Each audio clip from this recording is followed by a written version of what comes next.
RCP Notícias.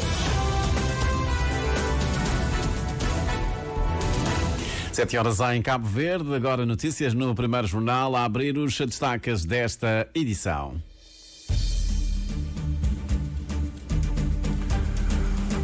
Universidade de Cabo Verde, Faculdade de Educação e Desporto, promove seminário sobre plágio que requer cuidados, sobretudo a nível das pós-graduações. O aparelho de Estado, criado pelo Partido Único em Cabo Verde, ele próprio serviu de travão aos excessos. Conclusão do sociólogo Graciano Nascimento, que hoje à tarde faz o lançamento do regime do Partido Único no processo de construção do Estado em Cabo Verde, a sua tese de doutoramento. Poder local, a evolução do municipalismo cabo-verdiano, do povoamento à instalação do poder local em Cabo Verde, é um novo título. Segundo livro de Jacinto Santos, é apresentado por Mar Silva, que vai estar daqui a pouco em direto neste primeiro jornal. A abordagem dos crimes sexuais nos países de língua portuguesa vai estar em debate na 7ª reunião da rede de serviços médico-legais que tem lugar hoje de manhã na cidade da Praia. Portugal amanhece em greve da função pública. São os títulos. Confira agora estas e outras notícias já de seguida numa edição do Júlio Vera Cruz. Martins, bom dia.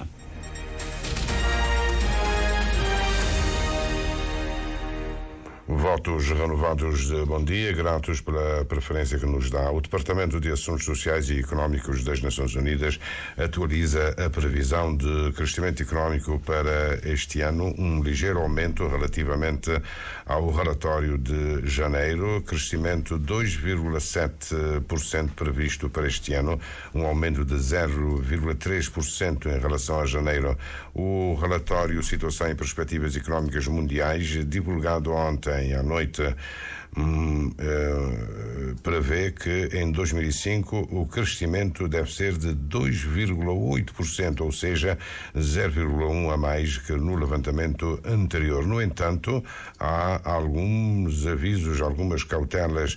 O relatório diz que o uso crescente de minerais críticos para acelerar a transição energética também pode ser uma oportunidade para alcançar os objetivos de desenvolvimento do milénio.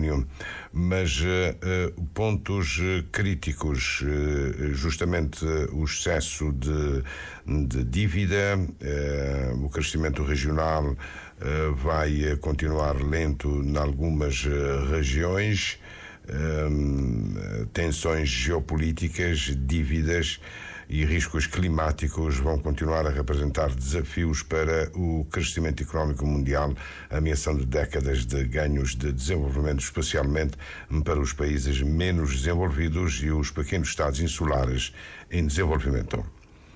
O plágio é um risco iminente e é preciso trabalhar na prevenção, sobretudo a nível das pós-graduações, que requerem maiores cuidados. O alerta vem da presidente da Faculdade de Educação e Desporto da UniCV, a propósito de um seminário sobre plágio que tem lugar hoje à tarde.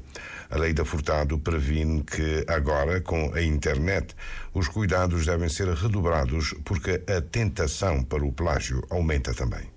Temos agora a inteligência artificial, que também acaba por disponibilizar um conjunto de conteúdos de forma acessível, o que pode levar muitas vezes a essa tentação do plágio. Então temos que trabalhar na prevenção, temos que preparar os nossos estudantes para estarem cada vez mais atentos e também para terem a consciência. Muitas vezes verificamos que o plágio acontece de uma forma ingênua. Então temos que prevenir essas situações.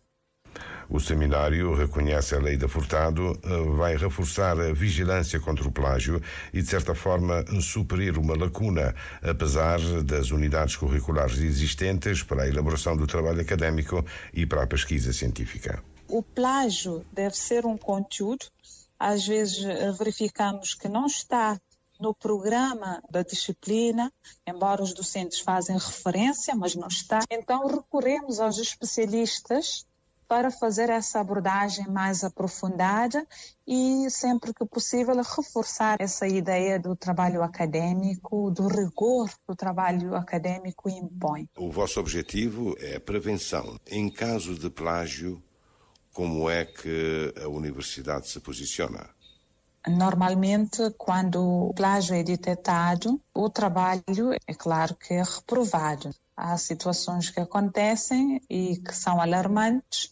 Nós temos que tomar uma medida em relação a esse aspecto. Há países, por exemplo, em que o plágio tem uma penalidade judicial, não é? Acaba por ter uma pena mesmo. A nível da legislação cabo-verdiana não temos ainda essa penalização, mas a nível da universidade, sim. Quando o plágio é detectado, o trabalho imediatamente é reprovado.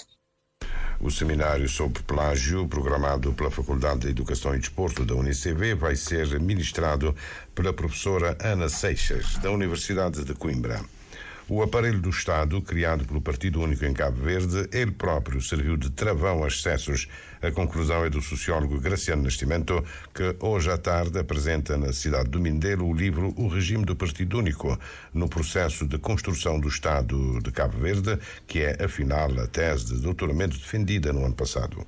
Quem ler o livro vai encontrar essa contribuição que a administração do Estado teve na contenção de alguns desmandos que na altura já se verificava dentro do sistema de partido único. Portanto, a administração do Estado vai dar uma contribuição importante. Portanto, o acumular dessas condições internas com uma condição externa favorável é que faz com que o regime atinja o seu ponto de ruptura. O que é que está a dizer-me é que o próprio Estado, edificado pelo Partido Único, esse próprio Estado serve como elemento regulador de excessos? Claramente, Júlio. A própria máquina do Estado edificada acabam por funcionar na contenção do Partido Único. Através da sua ação diária, essa máquina do Estado foi contendo o Partido Único, foi contendo os exageros e até um certo fanatismo, se quiser, que a partir de uma determinada altura se começou a verificar nos secretariados do partido nas diferentes ilhas. Portanto, essa máquina do Estado foi contendo esse exagero, foi empurrando para trás esses exageros a ponto de o sistema entrar em stress e então criar as suas próprias condições para a ruptura. Graciano Nascimento esclarece que a tese, agora em livro, apenas pretende estudar o período de Partido Único de forma meramente científica. Sem pretender julgar e sem pretender classificar. Portanto, é um trabalho académico, é um trabalho feito na base de rigor científico e que faz um percurso pelo período que antecede a afirmação do regime, portanto, que antecede a independência de Cabo Verde, até a abertura à democracia pluripartidária. O regime de Partido Único no processo de construção do Estado de Cabo Verde é apresentado à tarde na Universidade do Mindelo pelo catedrático Dámaso Blanco, da Universidade de Valladolid, da Espanha. O poder local, a evolução do municipalismo cabo-verdiano, do povoamento à instalação do poder local democrático, é o título do segundo livro de Jacinto Santos, primeiro presidente eleito da Câmara Municipal da Praia. É apresentado o livro hoje à tarde por Mário Silva, que está em direto connosco. Muito bom dia. Bom dia. Já leu o livro, com certeza. Quais são os traços fundamentais do livro de Jacinto Santos? Olha, trata-se de um livro que percorre a história do município cabo-verdiano, que, como é sabido, o primeiro município cabo-verdiano, os documentos datam-no de 1497. Jacinto Santos faz um percurso de todo este período até ao período da independência, em que o país tinha 14 municípios. Depois traça por fases a evolução até o dia de hoje, caracterizando cada fase desta evolução. Aborda o período pós-independência com particular desenvolvimento. Centra-se posteriormente na transição política e na construção do município democrático. Aborda com pioneirismo, digamos assim, a questão da intermunicipalidade em Cabo Verde, não deixa de lado a evolução do processo do território, o planeamento urbanístico, a orçamentação, a fiscalidade, a informação dos serviços municipais, para além de insistir no desenvolvimento local, sem esquecer a relação que existe entre os órgãos municipais e chega a uma conclusão que interessa particularmente a todos nós, no sentido de que nunca é demais para Jacinto Santos referir que os conflitos entre os órgãos, na falta de entendimento entre os vários atores políticos, partidos políticos, grupos de cidadãos, só podem ser resolvidos por via de eleições, não é? Porque em democracia, neste caso democracia municipal, o poder pertence aos municípios. Mar Silva, eu queria colocar-lhe duas questões. Numa entrevista concedida à Rádio de Cabo Verde, Jacinto Santos defendeu o limite do mandato dos autarcas. Isso é uma questão. E agora, ele tem algum posicionamento sobre o debate que esteve recentemente no Parlamento, um novo figurino, a eleição de um presidente e os vereadores depois para serem eleitos na Assembleia Municipal com poderes reforçados? Não, ele aborda a matéria do ponto de vista teórico sem descer num determinado pormenor. Não aborda especificamente esta situação, porque, como sabe, o livro já estava escrito e publicado quando se discutiu esta questão, e, na verdade, manifesta alguma reticência sobre este assunto, não do ponto de vista explícito, porque insiste mais nas vantagens e desvantagens de sistemas deste tipo. Então, na verdade, estamos perante uma situação em que, se de um lado as pessoas não põem em causa que os executivos municipais, de uma maneira geral, quer a Câmara, quer o Presidente da Câmara, possam ser reforçados os seus poderes, naturalmente considera que o problema da responsabilização política, designadamente perante os eleitores, é que é o problema-chave da democracia municipal. Ele prevê algum sistema de impeachment? Não prevê um sistema específico de impeachment como se trata no estrangeiro, porque, como sabe, o problema de impeachment é um problema que existe mais nos países, nos Estados Unidos da América, em especial, e num outro país anglo-saxónico, e que foi desenhado mais para o caso do Presidente da República. Mas é preciso não esquecer que nós temos uma instituição próxima do impeachment, que se trata de perda de mandato. E eu digo próxima porque no nosso caso, é um sistema judicial. Daí eu ter considerado que é um sistema próximo, porque o que tem de comum com o impeachment é só isto.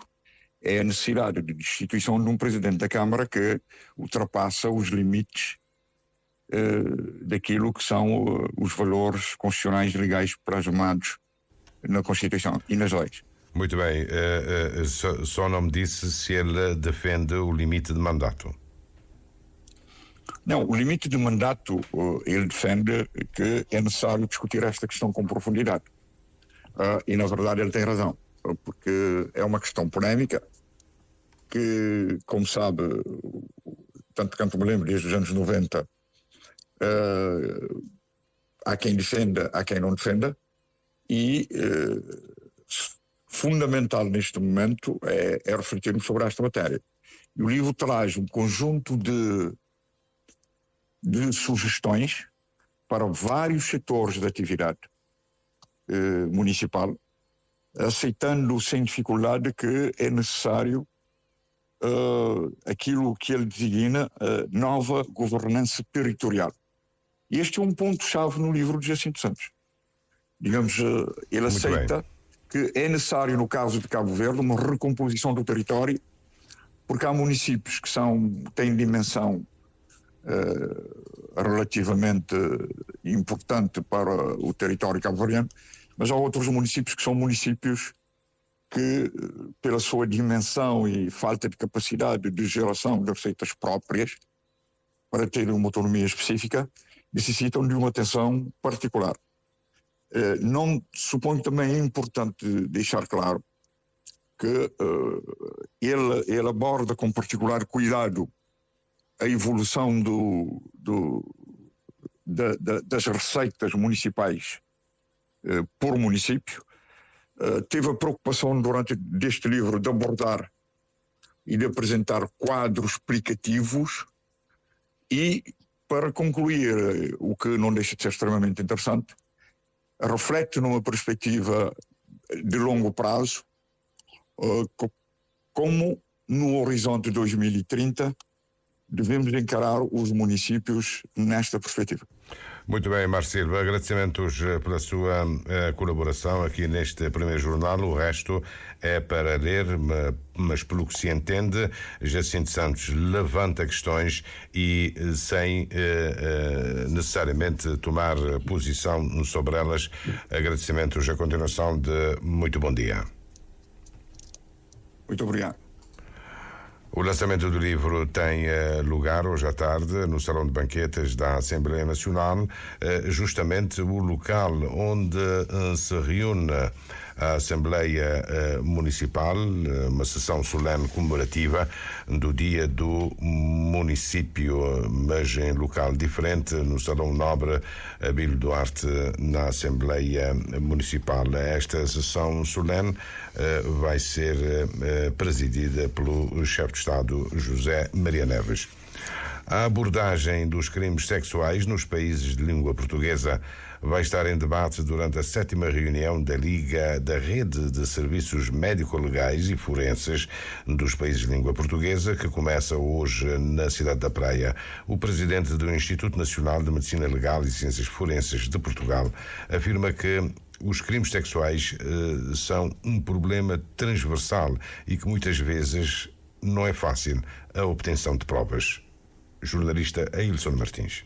O presidente do Instituto Nacional da Medicina Legal e Ciências Forenses de Portugal destaca que todos os países da rede de serviços médico-legais e forenses dos países de língua portuguesa enfrentam dificuldades na obtenção de provas de crimes sexuais e chama a atenção para a necessidade do cumprimento das normas internacionais para que seja possível a obtenção de provas. E, portanto, diria que era um problema transversal. E depois é um problema que, do ponto de vista médico-legal, levanta questões importantes, porque muitas vezes não é fácil a obtenção da prova. Como nós sabemos, por exemplo, crimes sexuais em crianças muitas vezes ocorre sem que fiquem vestígios biológicos. E isso não significa que não tenha havido um abuso sexual naquela criança. E, portanto, é muito importante que os procedimentos perante estes casos sejam os corretos, para se preservar a prova, para se enviar a amostra biológica, para que seja possível, por exemplo, obter o perfil de DNA do alegado agressor. A intervenção médico-legal tem que ser rápida e tem que ser de qualidade e temos de ter depois laboratórios com qualidade. Portanto, tudo isto tem que funcionar de uma forma que cumpra as normas internacionais para ser possível a obtenção de uma prova.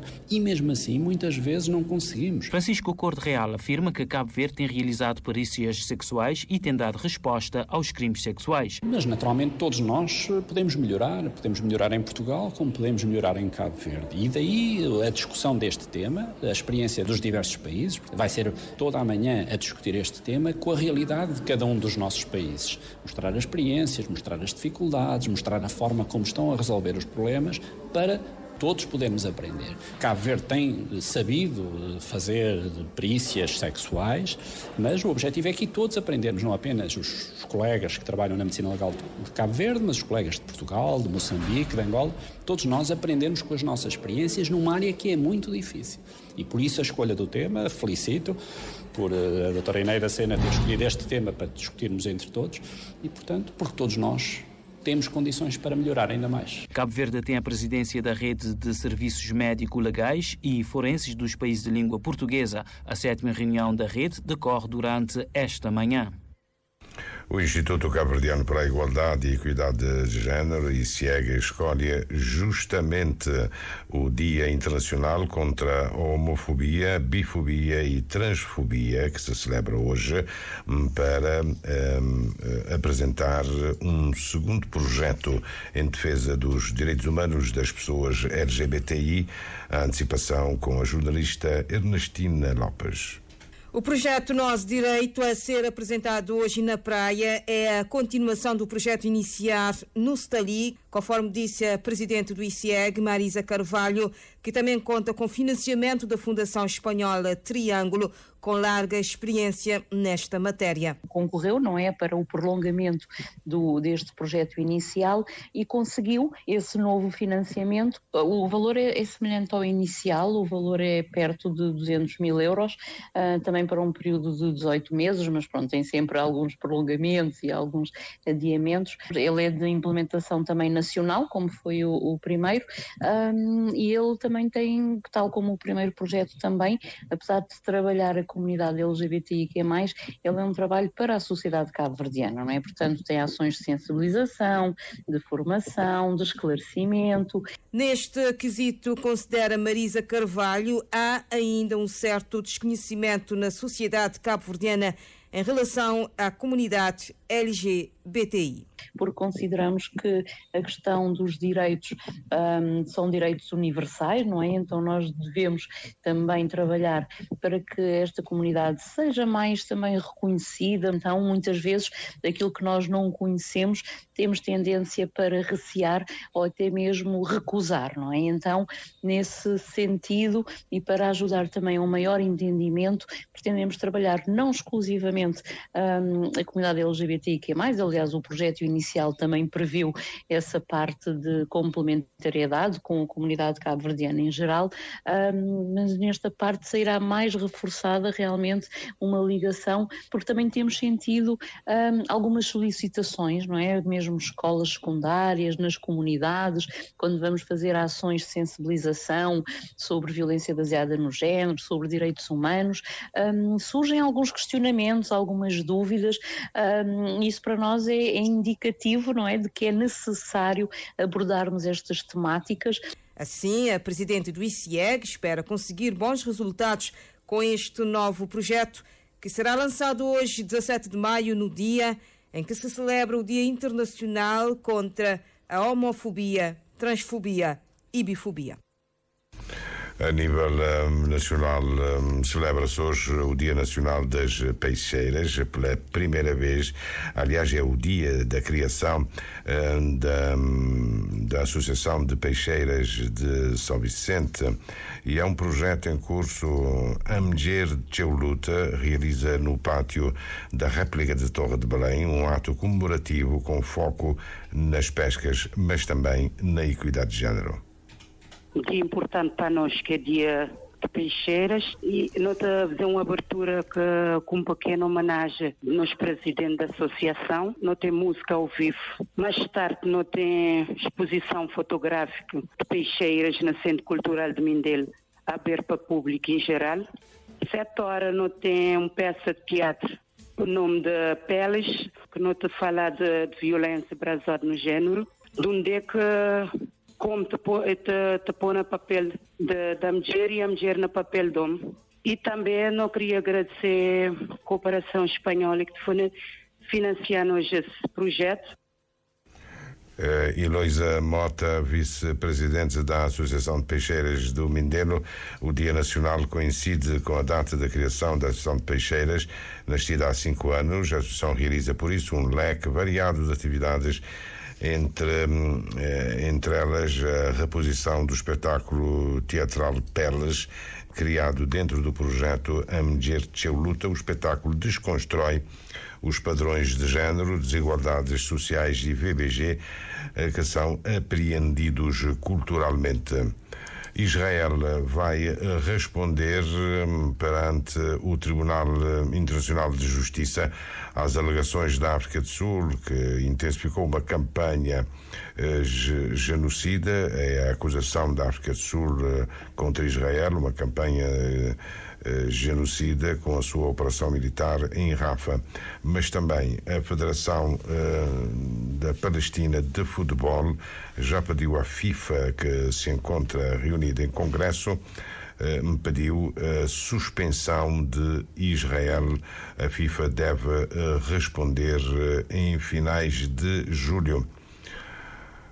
O primeiro carregamento de ajuda humanitária chegou esta manhã à faixa de Gaza e está a ser já descarregada no cais provisório que o exército norte-americano concluiu justamente ontem, Carlos Santos. Passam agora sensivelmente 25 minutos das 7 da manhã. Fim de linha nesta edição do primeiro jornal para hoje, sexta-feira, dia 17 de maio.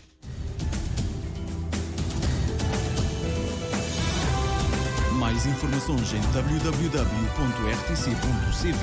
e na aplicação RTC Mobile. RCV, o rigor da notícia e o melhor da informação a cada hora. RCV.